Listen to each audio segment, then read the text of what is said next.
Pelaksanaan Maulidul Rasul 1443 Hijriah di Dusun Setia, Desa Labuhan Kede, Kecamatan Sungai Raya, Aceh Timur.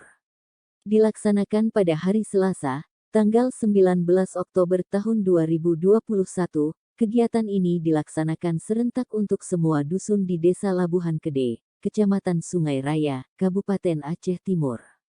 Pelaksanaan Maulidul Rasul tersebut merupakan kegiatan rutin yang dilaksanakan oleh Desa Labuhan Kede setiap tahunnya untuk memperingati kelahiran Nabi besar Muhammad.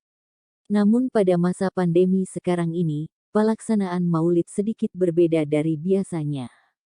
Tahun ini pelaksanaan acara Maulid tetap dilaksanakan pada tanggal 19, namun hari libur nasional bergeser pada hari Rabu tanggal 20.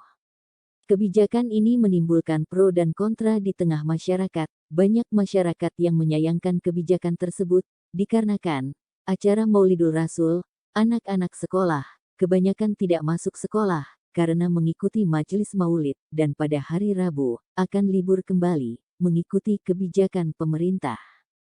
Tim Liputan, brasnews.com. Hashim Said Sulaiman melaporkan.